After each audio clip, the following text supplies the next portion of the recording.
ಹರೇ ಕೃಷ್ಣ ಕೃಷ್ಣ ಕೃಷ್ಣ ಹರೇ ಹರೇ ಹರೇ ರಾಮ ರಾಮ ರಾಮ ಹರೇ ಹರೇ. ಈ ನನ್ನ Radhe ಕುಳಲು YouTube channel ವೀಕ್ಷಿಸುತ್ತಿರುವ ಪ್ರತಿಯೊಬ್ಬರಿಗೂ ನಮಸ್ಕಾರಗಳು ಹಾಗೂ ಧನ್ಯವಾದಗಳು.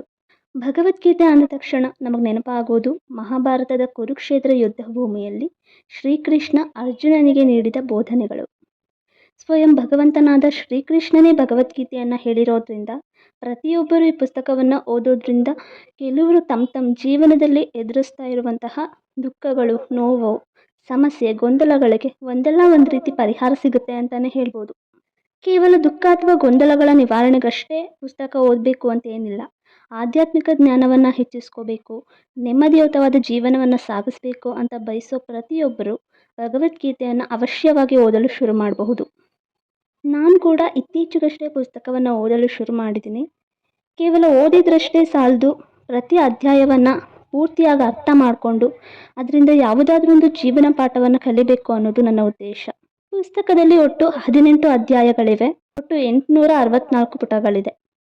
ಭಗವದ್ಗೀತೆಯಲ್ಲಿ ಅಧ್ಯಾಯಗಳು ಶುರು ಆಗೋದಕ್ಕಿಂತ ಮುಂಚೆ ನಾವು ಪ್ರಸ್ತಾವನೆಯನ್ನು ಓದೋದ್ರಿಂದ ನಾವು ಯಾಕೆ ಭಗವದ್ಗೀತೆಯನ್ನು ಓದಬೇಕು, ಪುಸ್ತಕ ನಮಗೆ ಏನನ್ನು ಕಲಿಸುತ್ತೆ, ಭಗವದ್ಗೀತೆಯ ಮುಖ್ಯ ಉದ್ದೇಶ ಏನು, ಸಾರಾಂಶ ಏನು ಅನ್ನೋದನ್ನು ನಾವು ಅರ್ಥ ಮಾಡ್ಕೋಬಹುದು.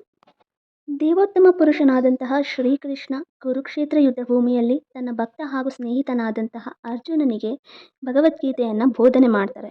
ಇದನ್ನು ಮೊದಲು ಸೂರ್ಯದೇವನಿಗೆ ಹೇಳಲಾಗಿರುತ್ತೆ. ಸೂರ್ಯದೇವ ಇದನ್ನು ಮನುವಿಗೆ ವಿವರಿಸಿರ್ತಾರೆ. ಮನುವು ಇಕ್ಷ್ವಾಕುವಿಗೆ ವಿವರಿಸಿರ್ತಾರೆ. ಇದೇ ರೀತಿ ಗುರು ಶಿಷ್ಯ ಪರಂಪರೆಯಲ್ಲಿ ಈ ಯೋಗ ಪದ್ಧತಿಯು ಸಾಗಿ ಬಂದಿರುತ್ತೆ. ಆದರೆ ಕಾಲ ಕಳೆದಂತೆ ಇದು ಕಳೆದು ಹೋದ್ರಿಂದ ಪರಿಣಾಮವಾಗಿ ಭಗವಂತ ಇದನ್ನು ಮತ್ತೆ ಹೇಳಬೇಕಾದ ಪರಿಸ್ಥಿತಿ ಉಂಟಾಗುತ್ತೆ. ಹಾಗಾಗಿ ಕೃಷ್ಣ ಕುರುಕ್ಷೇತ್ರ ಯುದ್ಧ ಭೂಮಿಯಲ್ಲಿ ಮತ್ತೆ ಇದನ್ನು ಅರ್ಜುನನಿಗೆ ಉಪದೇಶ ಮಾಡ್ತಾರೆ. ಭಗವದ್ಗೀತೆ ಅನ್ನೋದು ಭಗವಂತನ ಭಕ್ತರಿಗಾಗಿಯೇ ವಿಶೇಷವಾಗಿ ಇರುವಂತಹ ಒಂದು ಶಾಸ್ತ್ರ ಗ್ರಂಥ. ಭೂಮಿ ಮೇಲೆ ಪ್ರತಿಯೊಬ್ಬ ವ್ಯಕ್ತಿಯು ಜೀವನದಲ್ಲಿ ಏನಾದರೂ ಒಂದು ಸಾಧನೆ ಮಾಡಬೇಕು, ತಮ್ಮ ಅಸ್ತಿತ್ವವನ್ನು ಎಲ್ಲೆಡೆ ಪ್ರಸಿದ್ಧಿಯಾಗಿಸ್ಕೊಳ್ಬೇಕು ಅಂತ ಹೋರಾಡ್ತಾನೆ ಇರ್ತಾನೆ.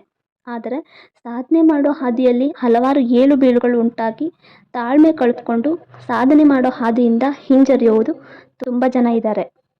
ಕೆಲವೊಮ್ಮೆ ನಾವು ಅಂದ್ಕೊಂಡಂತಹ ಕಾರ್ಯಗಳು ಆಗದೇ ಇದ್ದಾಗ ಈ ಪರಿಸ್ಥಿತಿಗೆ ಕಾರಣ ಏನು, ಈ ನೋವಿಗೆ ಕಾರಣ ಏನು ಅಂತ ಪ್ರಶ್ನೆ ಮಾಡ್ಕೊಳ್ಳೋದಕ್ಕೆ ಶುರು ಮಾಡಿದಾಗ ವ್ಯಕ್ತಿ ಪರಿಪೂರ್ಣನಾಗ್ತಾನೆ ಅಂತ ಭಗವದ್ಗೀತೆ ಹೇಳುತ್ತೆ. ತಾನು ಅನುಭವಿಸ್ತಾ ಇರೋ ನೋವಿಗೆ ಕಾರಣ ಏನು ಅಂತ ವ್ಯಕ್ತಿ ತಿಳ್ಕೊಳ್ಳೋದಕ್ಕೆ ಶುರು ಮಾಡಿದಾಗ ಮುಂದಿನ ಜೀವನದಲ್ಲಿ ಅವನು ಮಾಡುವಂತಹ ತಪ್ಪುಗಳನ್ನು ಕಡಿಮೆ ಮಾಡ್ಕೊಳ್ಳೋದಕ್ಕೆ ಶುರು ಮಾಡ್ತಾನೆ. ಆಗ ಅದರಲ್ಲಿ ಮಾನವೀಯತೆ ಗುಣ ಅನ್ನೋದು ಶುರುವಾಗುತ್ತೆ. ಒಬ್ಬ ವ್ಯಕ್ತಿ ತನ್ನ ಸಾವಿನ ನಂತರ ಪುನರ್ಜನ್ಮ ಪಡ್ಕೊಳ್ಳೋದಕ್ಕೂ ಅಥವಾ ಮುಕ್ತಿಯನ್ನು ಹೊಂದೋದಕ್ಕೂ ಆತನು ಮಾಡಿರುವಂತಹ ದುಷ್ಕರ್ಮ ಹಾಗೂ ಸತ್ಕರ್ಮಗಳೇ ಕಾರಣವಾಗಿರುತ್ತೆ. ಈಗಿನ ಜನ್ಮದಲ್ಲಿ ತಾನು ಅನುಭವಿಸ್ತಾ ಇರೋ ನೋವಿಗೆ, ದುಃಖಕ್ಕೆ ಕಾರಣ ಏನು ಅಂತ ತಿಳಿದೇ ಇದ್ದರೂ ಸಹ ತನ್ನ ಪೂರ್ವ ಜನ್ಮದಲ್ಲಿ ತಾನು ಮಾಡಿರುವಂತಹ ಕರ್ಮಫಲವನ್ನು ಪೂರ್ಣವಾಗಿ ಅನುಭವಿಸೋ ಅಷ್ಟರಲ್ಲಿ ಆತ ಮರಣವನ್ನು ಹೊಂದಿರ್ತಾನೆ. ಹಾಗಾಗಿ ತಾನು ಮಾಡಬೇಕಾಗಿರುವಂತಹ ಕಾರ್ಯಗಳು ಇನ್ನೂ ಬಾಕಿ ಇದ್ದಾಗ ಅಥವಾ ತಾನು ಅನುಭವಿಸಬೇಕಾದಂತಹ ಕರ್ಮಫಲ ಇನ್ನೂ ಬಾಕಿ ಇದ್ದಾಗ ಆ ಆತ್ಮವು ಹೊಸ ಜನ್ಮವನ್ನು ಪಡ್ಕೊಳ್ಳುತ್ತೆ ಅನ್ನೋದನ್ನು ಆಳವಾಗಿ ಭಗವದ್ಗೀತೆ ನಮಗೆ ಅರ್ಥ ಮಾಡಿಸುತ್ತೆ. ಭಗವದ್ಗೀತೆಯ ವಿಷಯವು 5 ಮೂಲ ಸತ್ಯಗಳ ಅರಿವನ್ನು ಒಳಗೊಂಡಿದೆ. ಈ ವಿಶ್ವ ಸೃಷ್ಟಿ ವಿಧ ವಿಧವಾದ ಕರ್ಮಗಳಿಂದ ತುಂಬಿದೆ. ಎಲ್ಲ ಜೀವಿಗಳು ಒಂದಲ್ಲ ಒಂದು ಕರ್ಮದಲ್ಲಿ ತೊಡಗಿರುತ್ತಾರೆ.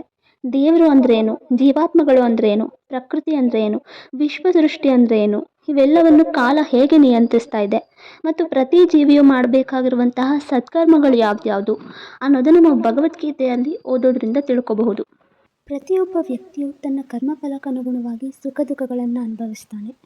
ಇದನ್ನು ಕರ್ಮಫಲ ಅಂತೇಳಿ ಶ್ರೀಕೃಷ್ಣ ಹೇಳ್ತಾರೆ.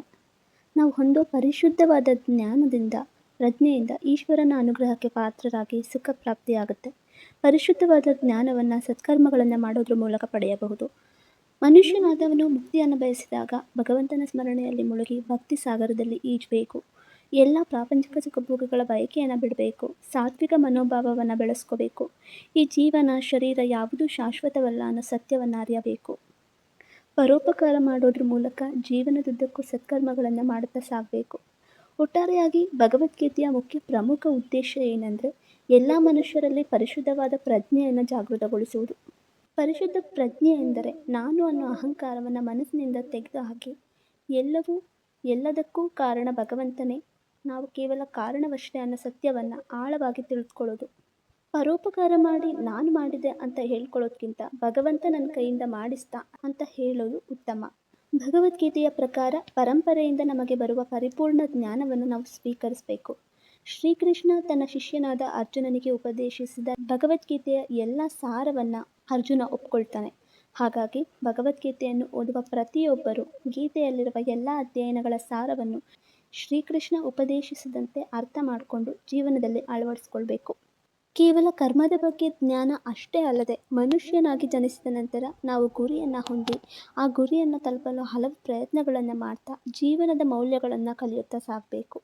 ಕ್ಷುಲ್ಲಕ ಕಾರಣಕ್ಕೆ ಅಸೂಯೆ, ದ್ವೇಷ, ಕ್ರೋಧ ಇವೆಲ್ಲವನ್ನು ಬದಿಗಿಟ್ಟು ತಾಳ್ಮೆ ಅನ್ನೋ ಕಿರೀಟವನ್ನು ಧರಿಸಿ ಯಾರಿಗೂ ನೋವು ಕೊಡದೆ ನಮ್ಮ ಕೆಲಸವನ್ನು ನಾವು ಮಾಡುತ್ತಾ ಸಾಗಬೇಕು.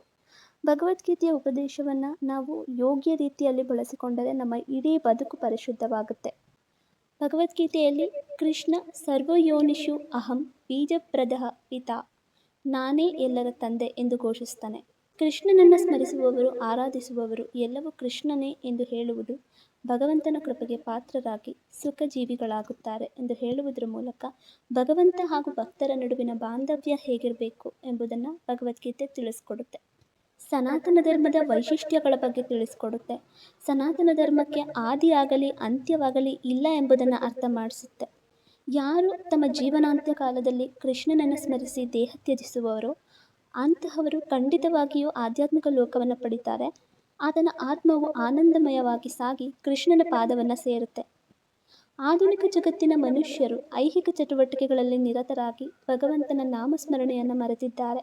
ಹಾಗಾಗಿ ಕೃಷ್ಣ ದ್ವೈಪಾಯನ ವ್ಯಾಸರು ನಮಗೆ ಹಲವಾರು ವೈದಿಕ ಸಾಹಿತ್ಯಗಳನ್ನು ಕೊಟ್ಟು ವೇದಗಳನ್ನು 4 ಭಾಗಗಳಾಗಿ ವಿಂಗಡಣೆ ಮಾಡಿ ಮಹಾಭಾರತವನ್ನು ರಚಿಸಿ ಅದರಲ್ಲಿ ಭಗವದ್ಗೀತೆಯನ್ನು ಅಳವಡಿಸಿದರು. ಈ ಐಹಿಕ ಚಟುವಟಿಕೆಗಳ ಜೊತೆಯಲ್ಲಿಯೇ ನಾವು ಭಗವಂತನ ಸ್ಮರಣೆಗಾಗಿ ವ್ಯಾಸರು ನಮಗಾಗಿಯೇ ನೀಡಿರುವಂತಹ ಈ ವೈದಿಕ ಸಾಹಿತ್ಯ ಗ್ರಂಥಗಳನ್ನು ಓದಬೇಕು. ನಾವು ಮಾಡುವ ಕೆಲಸ, ಕಾರ್ಯ, ಕರ್ತವ್ಯ ಎಲ್ಲವನ್ನ ಬಿಟ್ಟು ಕೇವಲ ಭಗವಂತನ ಸ್ಮರಣೆ ಮಾಡಿದರೆ ಸದ್ಗತಿ ಪ್ರಾಪ್ತಿಯಾಗುತ್ತೆ ಎಂಬುದನ್ನು ಕೃಷ್ಣ ಒಪ್ಪುವುದಿಲ್ಲ. ಈ ಐಹಿಕ ಜಗತ್ತಿನಲ್ಲಿ ದೇಹ ಪಾಲನೆಗಾಗಿ ಪ್ರತಿಯೊಬ್ಬ ಮನುಷ್ಯನು ಕೆಲಸ ಮಾಡಲೇಬೇಕು.